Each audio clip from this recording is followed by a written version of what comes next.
So why Abraham? The whole point of this story, this parable, is to show the privilege of being a son of Abraham and the devastation of potentially losing that privilege. When we go through this parable, pay attention to being a son of Abraham and how Abraham is spoken of as their father. This is what Jesus is warning about. Let's look at Genesis 22:17-18. And this was the promise repeated to Abraham as well as to his descendants.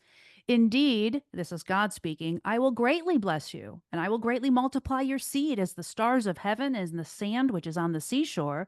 In your seed, all the nations of the earth shall be blessed because you have obeyed my voice. So Israel was promised to be a blesser nation in God's future kingdom. And that promise is worded to your seed, to your children. Make sure we understand the father and son relationship that that promise gave. So we've got Abraham being brought into this picture. What we know of the beggar at this point is he was poor, desired mere crumbs from the favored one's table, but he was outside of favor. He wasn't one of those sons.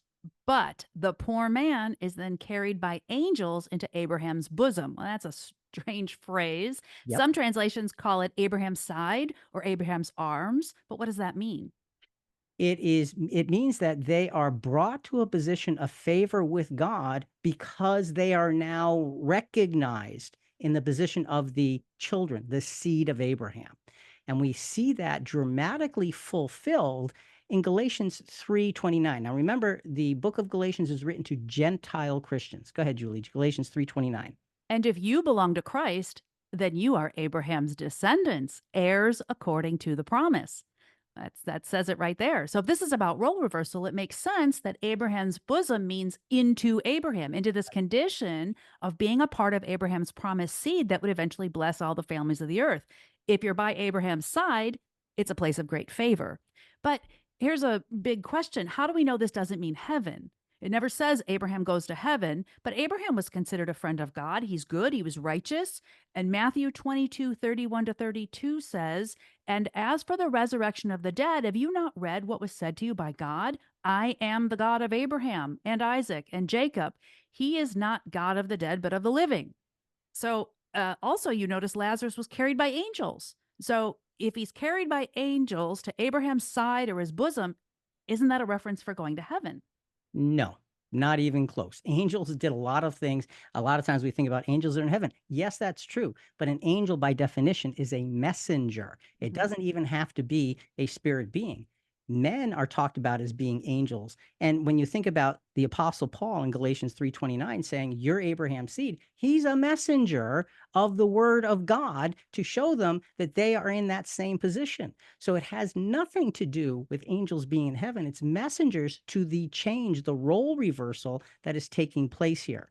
So and so this idea of Abraham's bosom and being in heaven and all that, hang on, just let's hang on. It talked about, God is not the God of the dead, but of the living, but it's talking about resurrection. People die and they're dead. They will be raised. That is the God of the living. That's what that's talking about. If this wasn't a parable, where would Abraham's bosom be? Not in heaven. Not in heaven. Why do we know that? Because Jesus told us that. John 3:13.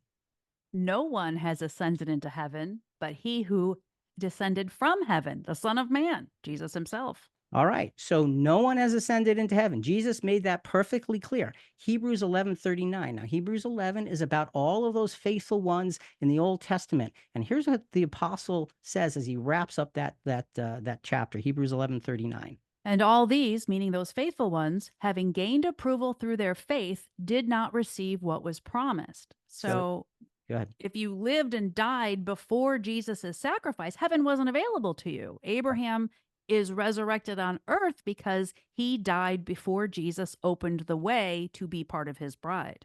So this is not some future picture of heaven and hell as we shall see. It is a picture of present day role reversal. That's what this parable is showing us. We're going to keep expanding that because that can be a big